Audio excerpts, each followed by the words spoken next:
Hello everybody and welcome back to Mate Night, where we are reviewing films until someone invites us to the Cannes Film Festival. One day, baby. You are hosted by myself, Jambo.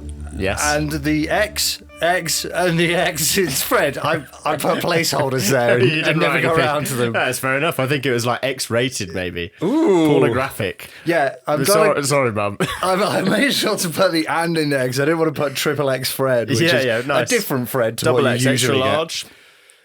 Extra, X-rated. Something. Exceptional. Today's episode, we'll be reviewing Snow White, trying to understand why it flopped so hard and whether the hate is justified.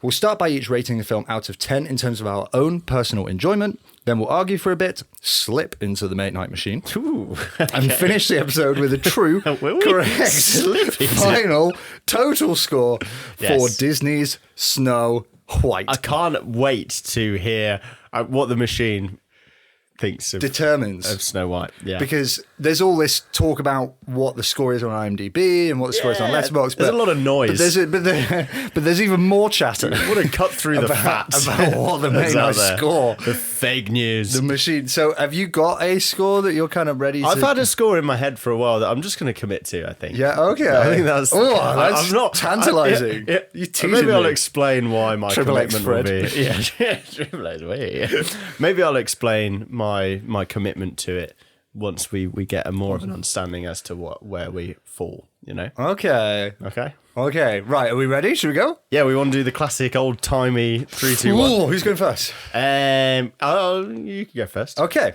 right. Do you want to count me in then? Yeah, I'll count you in. So, Jambo, Snow White, a reimagining of the oldest animated feature film, potentially might be right that, of all time. Certainly the first Disney one. Great momentum. Yeah. So out of 10, one decimal place for anyone new. 3, 2, 1. 3.0. 2.2. Okay, yeah. I mean, at these levels of scores, we're not far off. Yeah. And you know when I was like, I'll commit to this, I genuinely just thought 2.2. And then when I was like, should I reconsider it? I was like, I cannot be asked. What is the point? Who gives a fuck? Once it gets below like 4, I mean, just don't. Well, I know we've given 3s before. I think I gave in the 3s for Gladiator 2. You gave didn't you? You gave in the 3s for Furiosa. And, you know, in hindsight, they weren't as bad as this for me. Okay. So how bad are we talking? Well, that's the thing. So as we've recently done a new qualitative analysis of the scoring that we give, and do you want to rattle it really quickly? We could rattle off. I mean, you've got it there. You'd have to. Let's not dilly dally too much. So the trigger for this was that we were always so confident marking things 6 or 8. 6 because 6 was mixed and 8 is great. And 8 is great. So we were like, okay, let's go down the rhyming route. Mm-hmm. And we landed on 10 is 10. 10 is 10. Which is because everyone knows what 10 out of 10 is. And 10, you know, it's in a category of its own. 9 is sublime. And that's accurate, I think, because it's better than great, which we all know is 8. Yep.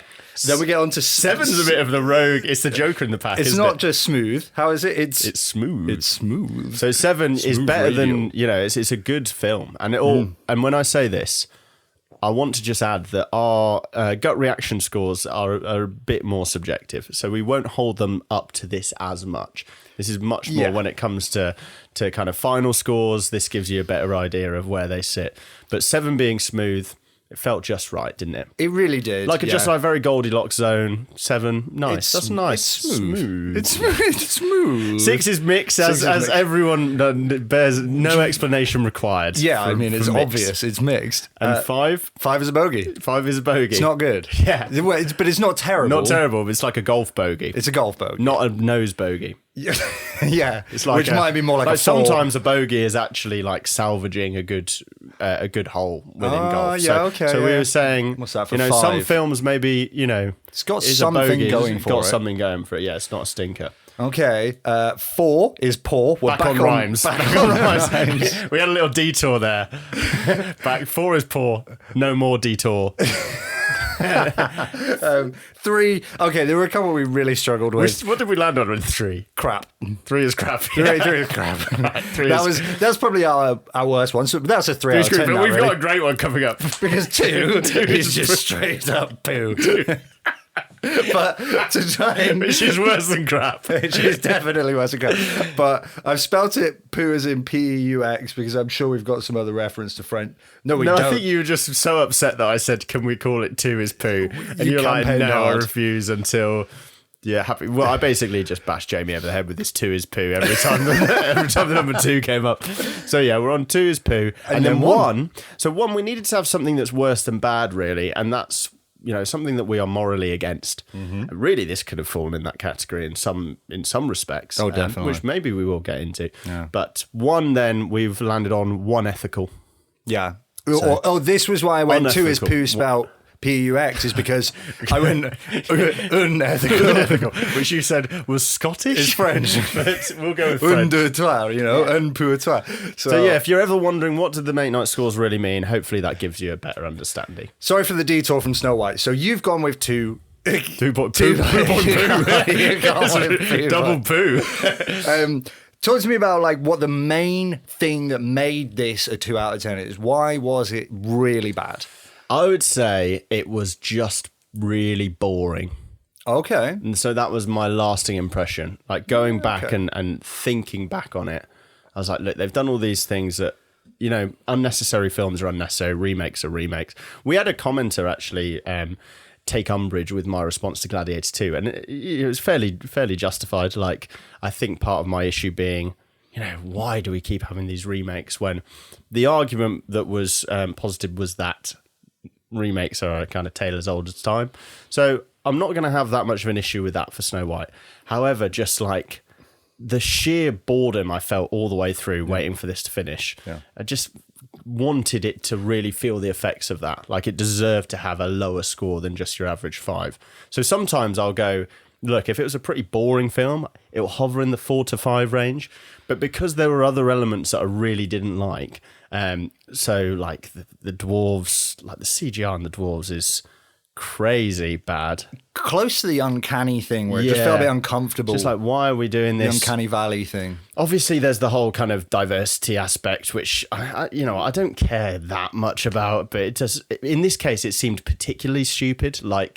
Snow White, who's literally her skin is white as snow, that's why she's called Snow White. And then you're like, okay, how will they explain that away? It's like, oh, by the way, I'm spoiling We're spoiling. Oh, yeah, that's good. Let's be honest, no one's watching this. Don't watch this. Don't watch it. No one's watching it. Don't watch it. No one's going to watch it based on our anti-recommendation. Yep. So, we're going to go straight in. And Snow White, their retconning of the name for her was that she was born in a snow blizzard. That was it, wasn't it? So they called her Snow White. Yeah. Which, I mean, if the kid was born in a blizzard, and you really wanted it to be remembered for that, wouldn't you call it Snow Blizzard?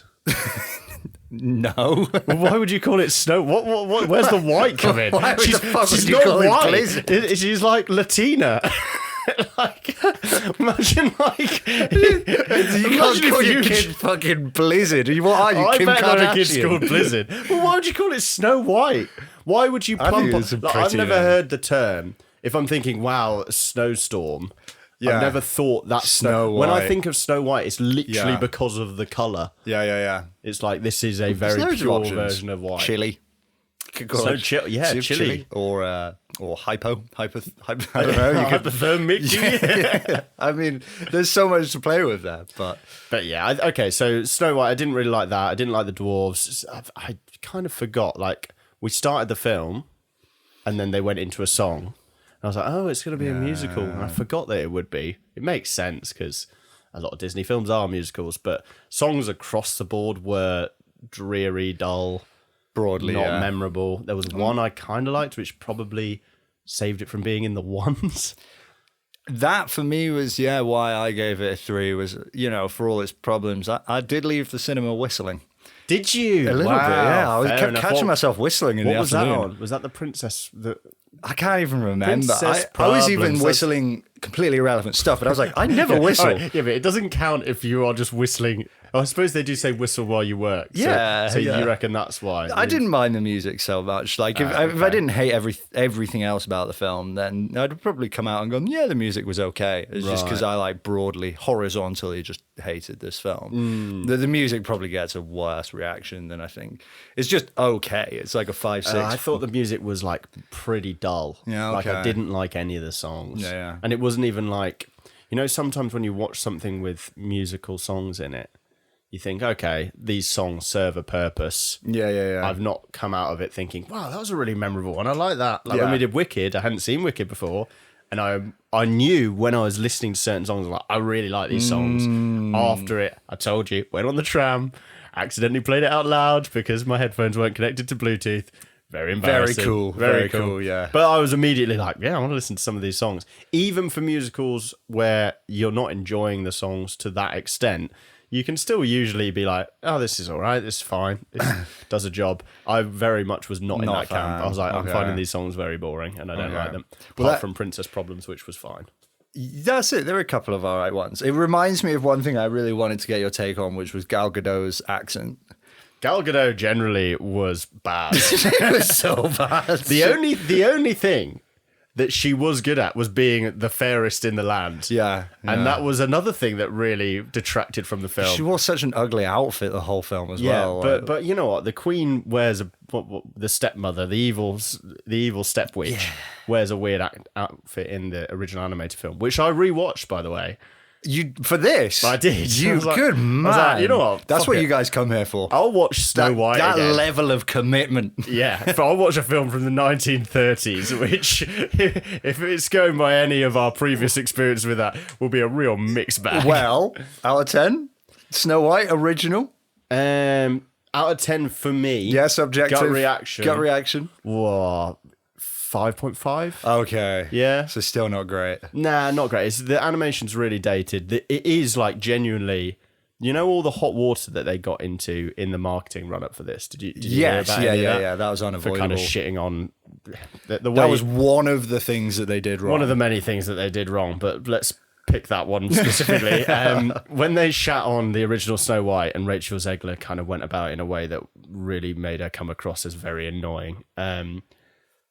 I did think, fucking hell, you can't be shitting on Snow White. It's literally the first animated feature film of Disney. It really did put them on the map. Like, they won honorary Oscars for that, and it really set up the whole imagine company. Shitting all over a beloved film. Who would do that?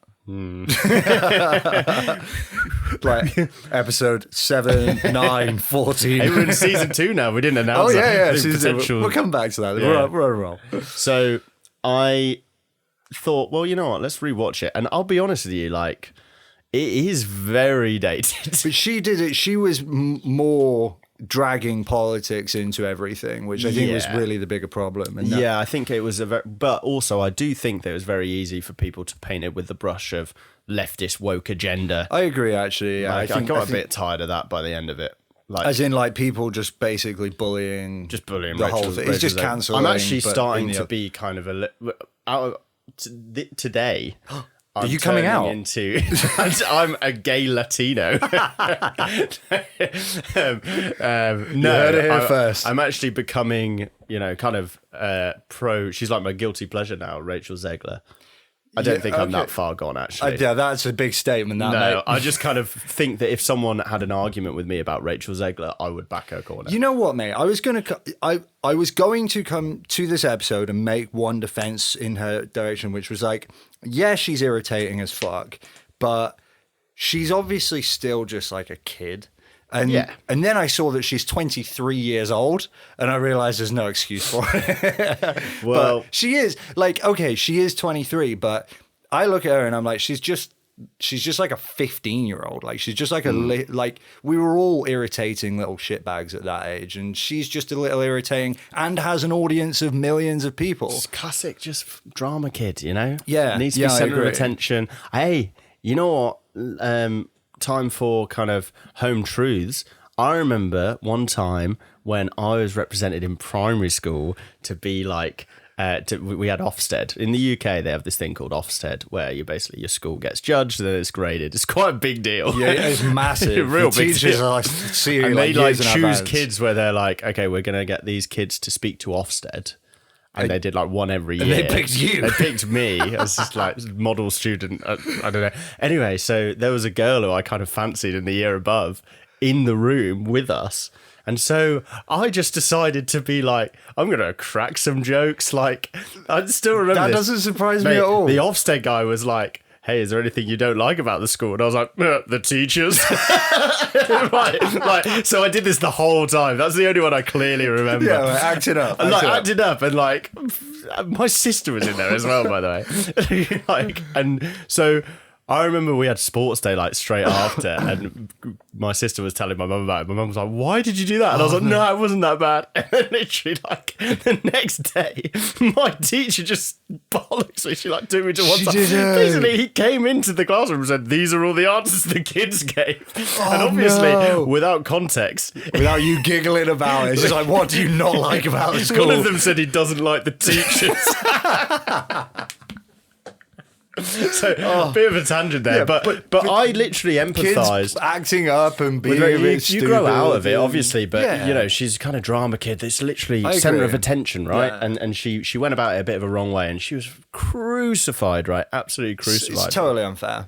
She's irritating, but it's just kind of cancelling and bullying a little bit towards her, and like, yeah, she's annoying, and the film is bad, but the reception that it got, it feels like it's just kind of off the back of how everyone just fucking hates her. Well, the thing is as well, if Disney are on this mission to make all these radical choices to like I don't know, kind of shock factor, I guess. Like, we're going to do Snow White and we're going to cast someone who has a Latino, who is not white, who's not white, yeah, right. And you know, obviously they racially I don't know what the term is, but like race recast or whatever. Like, sure. They did it for The Little Mermaid as well. Oh, and, yeah, they did. And, you know, the whole South Park coming out and saying, you know, Kathleen Kennedy's just put a chicken in, make her gay. The whole trope now that we have of Disney, that stereotype.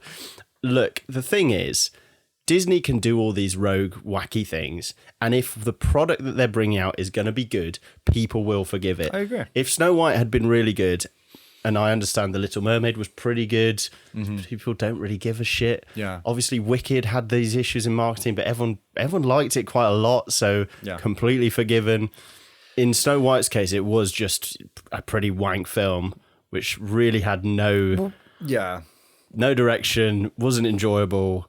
They change bits which were unnecessary, and then they didn't really have the balls to properly go and change more. There was an inconsistency with like their whole messaging with, you know, inclusivity, and then having like the golden opportunity to give 7 dwarf actors an opportunity to be in a major film, and they chose not to take it. And that inconsistency just felt bizarre. Well, what's your understanding of this? Because this was affected by some comments from your friend of mine, Peter Dinklage. What? Did you hear about this? I'm not aware of this. So when it came out, I don't know what stage Disney were at when these comments were made, but when it was announced that they were making Snow White, they recast her as someone from a Latina background. They also, were saying it's still Snow White and 7 Dwarfs, but we've recast the main character, so they're no longer white. And Peter Dinklage did an interview where he said, they're making such a big deal out of recasting for progression's sake, but they're still doing a film about 7 fucking dwarves that live in a hut in the woods. And he was like really lambasted the concept of Snow White and the 7 Dwarfs. Like the core, not the remake they're doing. He was like, why are you even remaking it? Like, this is an outdated idea. He was very anti it, and he came out in an interview and said that. And then Disney said, well, we're actually going to approach it in a different way. We're being very considerate. We're speaking to people in the dwarf community. Yeah, okay. And so that's part of the reason why they landed on not actually creating magical creatures who weren't played by dwarves, which in itself has caused a lot of backlash, because loads of dwarf actors were like, well, this would have been a very big opportunity for roles. And a lot of them are very angry with Peter Dinklage. So, yeah, okay. So this, and also I want to add, I don't have any dog in that fight. I can kind of see both sides. I just want a good film. That's all I care about ultimately. But I think that the part of the reason, if we're trying to identify why Snow White's done so bad, I think they've upset the the non-woke by insulting them with Rachel Zegler, and then they've insulted the woke by taking a great opportunity for dwarf actors to be in a massive film, quite a few of them, and just not taking it. And so it's just like you've just kind of managed to upset everybody there. But yeah, I think that's the confusion, because there's two sides even within that one, quote unquote the left. Let's call it the left who are happy with Snow White. Let's pretend that all left wingers are happy with the idea of Snow White. Say that was the case. Even within that made up group, it sounds like there is a tension between whether there should be dwarves in it or there shouldn't be, and so all of this probably would have been remedied by if they just made a good film. Yeah. People just forget those sort of arguments, don't they? I think one of the things as well that I've been thinking with Snow White is I feel like I'm seeing a lot of reviews and a lot of people talking about it in the way that you would expect someone to talk about like a big blockbuster thing like the next Spielberg or something like that, where they're properly reviewing it. And I think it's because of the way that Disney might have marketed it. I don't know. But when I was watching it, I was like, I went in expecting a proper film. And what I realized was this is just a bad kids film. Like there are loads of bad kids film that are like this quality, where it's just like you sat there and you're just like, this is garbage, but like it's colorful. And so like anybody, like, honestly, I think anybody around the age of 7 will probably quite enjoy it. I've heard I read a few comments went on Reddit. Love going on Reddit. Read a few comments about people who took their kids to it. Kids loved it. So. Yeah, I'm not surprised. And that was what I got when I watched it. I was like, this is trash, but I don't think this is... It's one for the kids. I think they've kind of tried to aim it at me, but I don't think it should have been aimed at like the way they marketed it. I just think they should have just aimed it at kids and just tried to fly under the radar. Yeah, a lot of certainly the most enjoyable kids' films tend to be, as adults watching them, ones where they do leave a bit for you as an adult to enjoy. This wasn't one of those, or if they tried it, they failed. But kid is colourful, isn't it? It's a story. It's easy to follow. It's just a bad kids film. It's just a typical bad, and it's a shame because Disney and DreamWorks are capable of releasing incredible kids films. But it's forgivable to release a not great. Like I think it's just completely unforgiven the way it's been released. But actually, there's quite a lot of films that are released which like a 7-year-old will just enjoy. It's just this one's been marketed to the entire planet as like a proper film, and it's just fucking not. No. All right. What did you think of Dopey being too scared to speak? It was just a bit weird. Yeah. I just felt I always just felt a bit creeped out by Dopey. Dopey was freaky as hell, wasn't he? Yeah, and when he spoke, he was even weirder. Yeah, it really made me uncomfortable. They tried to make him too cute, and it just made him a bit sickening to look at. Like he was just like every single thing about him was made to be like, I am the cutest thing in the planet, and it didn't come across as cute. It just came across as like this sickly, sweet little creepy thing that was just like weaving its way into your heart, and you're like, I don't fucking want you, mate. Just stay away. And it definitely got to the point where they're like, okay, how many things can we be progressive on? Like there's Dopey, the character famously from the original, doesn't speak, and there's no reason given. He just doesn't speak, and now they're like, Snow White comes into the new version, and it's like, what, you're just too scared to speak, and it's like, okay, here's another thing they want to throw in the mix. It did feel a bit like, okay, how much are you trying to bite off here? Disney are trying too hard to make their films their political playground, and they're forgetting to just make good films. Yes, big time. And I know that there are a lot of people in, I'd say our space, but I know there's a lot of bigger YouTubers than us and bigger podcasts than us that have kind of, it's become kind of a soapbox for them to get up on and really go anti-Disney, what they're doing. But it's true in many cases. A lot of the films they're making at the moment are really dog shit. They're just it's not going to help if you want to be this outrageously, no, I'm not going to say outrageously, but if you want to change the status quo, right, to the point of we really want to change the narratives around, femininity, certain areas of race politics, agendas. Sure. Then you got to be backing it up with good stuff. Like The best thing, when any big movements that happen culturally tend to have some real powerful art behind them. Yeah. And at the moment, it's kind of the opposite of that. That's such a good point. Well, I've got one last thing I wanted to bring up, and that was it. And then how are we doing for time? We're at 24 minutes. Okay, not too bad. The actual figures I heard for this, so I'm sure you've probably heard $270 million budget. Yeah. Do you know what their marketing budget was for it before they just completely blacklisted Zegler from going on anything? Do you hear about that? Well, it must have been a massive amount because they released it a year late, didn't they? There were like 3 re-release things. Oh my God, what was it? Total budget, almost bang on. So it's 270 million for the film, 230 for the marketing. They spent $500 million on this film, and they made 80 million on release. Wow. And then you know what as well? They have done real serious damage to the reputation of their whole thing as well. So it's not just the massive loss in terms of the finance. Like Disney's name has been damaged more than perhaps any other film that they've done now.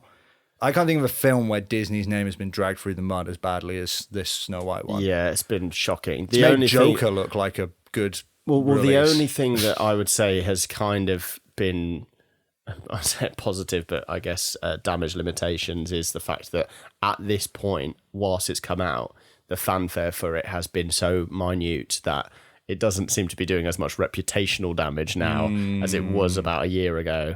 Yeah, when it was originally in the works. Now it's just kind of like a petered out. Well, since its release, I've tried to in preparation for these episodes, I'll try and get my algorithm to feed me a little bit of stuff, just to see what the people are saying.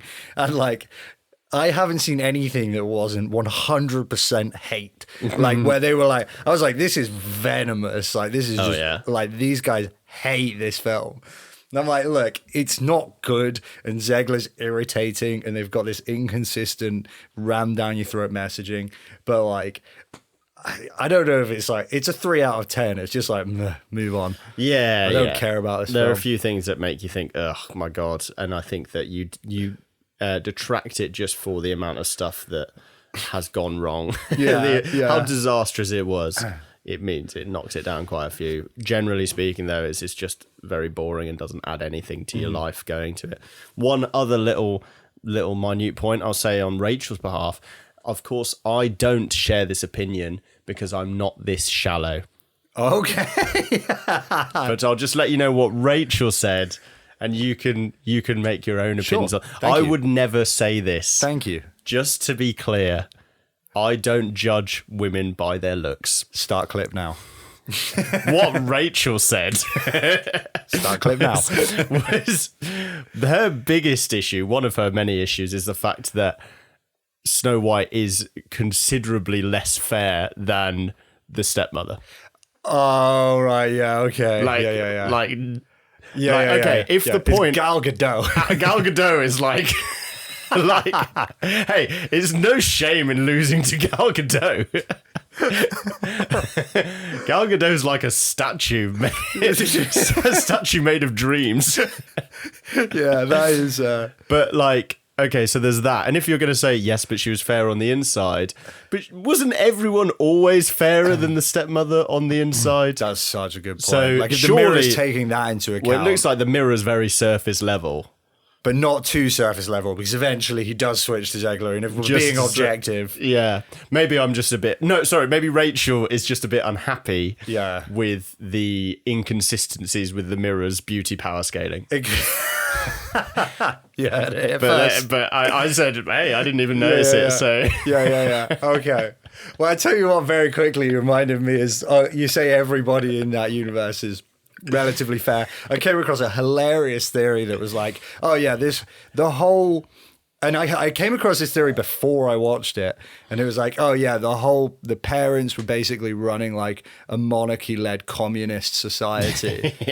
Right. And then Gal Gadot turns it into this vertical capitalist hierarchy, and it's just this push to get communism back in. And I was watching it, I was like, holy shit, it actually kind of is. It's socialist. One of the first lines in it is it was this perfect haven where everything that was produced was owned by the people who produced it, or something like that. It was a bit of a commune, wasn't it? But I think, hey, we don't want to get too political on Mate Night, but in a small environment like that, I think potentially that sort of thing could work. It's just when it gets a bit too large. Well, the parents had a fucking bigger house than everyone else. Yeah, that's true. Just saying. But Snow White knew everyone's name. Oh, yeah. And she gave that girl that hat. Hey, there's Blizzard, babe. At the right time. Yeah.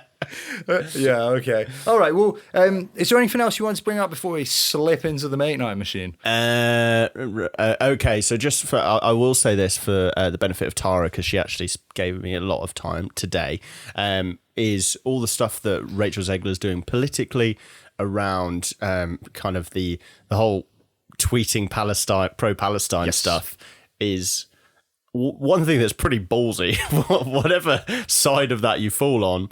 And this is why my thanks to Tara, who has helped me with this today. She's very politically conscious, unlike myself, and she basically gave me all the reasons why you would believe one side or you'd be more in favour of the other. And certainly with the Rachel Zegler thing, look, she believes her side, and nothing's stopping her from doing it, and you got to respect that. It's crazy. Like, my understanding is that the tweet, always pro-Palestine, was on the back of like here's an advert for the new Snow White pro-Palestine. It was, yeah. It got 8.8 million views in like an hour. That is not, Disney were not allowing that. Yeah, they blacklisted her from everything. Fair play to her. Like, she, you know. And you know what makes that crazier? Do you know that Gal Gadot is from Israel? Gal Gadot's from Israel. Gal Gadot is... They had to get a security detail for Gal Gadot following that message. Yeah, so she's kind of Zionist, former member of the Israeli Defense Force for 2 years, Gal Gadot. Really? Now, to be fair, just to purely like paint the picture as fairly as possible. Facts. One thing that I've seen from Gal Gadot's, quote unquote activism is the fact that she's very balanced.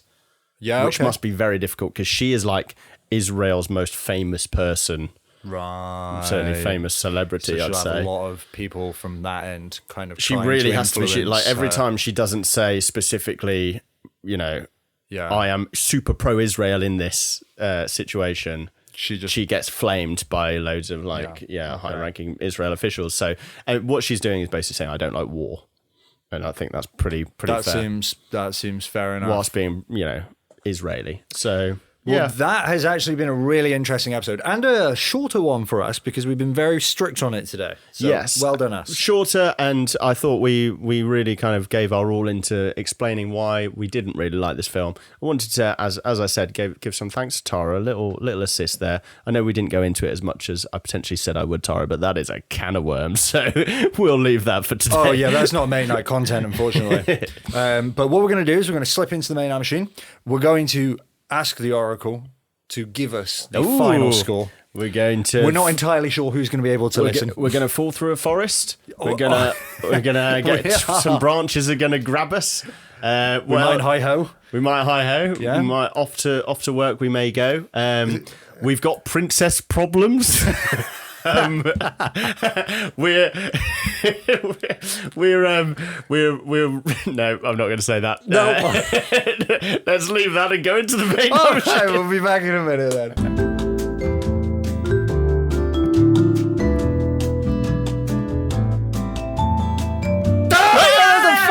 There's a tree. There's a deer. Also, inexplicably in this woodland forest, a turtle. Oh yeah, a tortoise. What was it?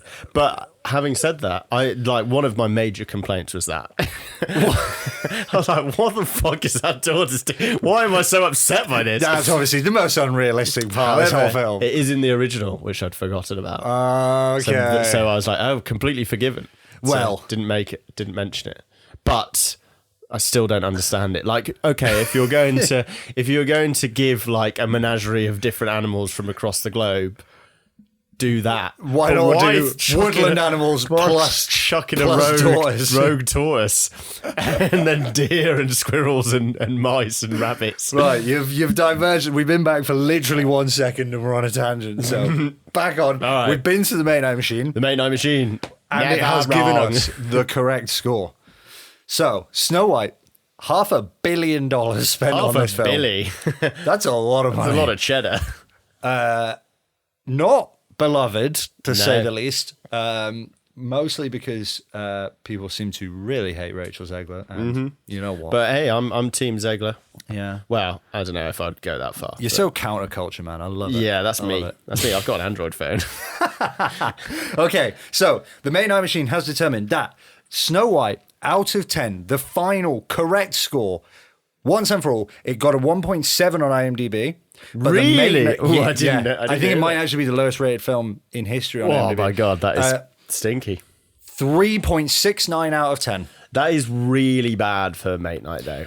Like, It is. We're very generous. is that the lowest? Let's have a quick look, see if we've ever had anything lower than that. I feel like I might have. Yeah, no, that is the lowest film we've ever done. Yeah, I didn't. Have we had anything else in the threes? Nope, that is the only film we've ever had in the threes. And that's because it has to be consistently terrible across the board to get lower than that. I think that's a good score from the Mate Night Machine, Yeah. and I'll make the case that 1.7 IMDb is too low. People are Just jumping on a hate train. overdoing it here. It's not very enjoyable. If you're an adult, go and see it. You won't like it. Yeah. Most likely, I'll say.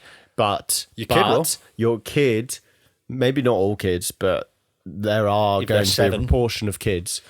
Yeah, maybe it's the old Transformers rule. At what age would I have stopped enjoying this film? Probably like 6. Maybe, yeah, 5. 5. Yeah. But whatever the case, thank you so much for tuning in. We are going to be releasing these episodes once a fortnight. Yeah, we're back on form now. We're trying to get to Cannes, so if you could just like ping them a message on X or something. And work us out. Yeah, how do you actually get to Cannes? That'll be a good starting point. We got to hit 1 million subscribers, so make sure you subscribe. 500 million budget? Yeah, okay. Thank you so much for tuning in, and we will see you on the next one. See you later.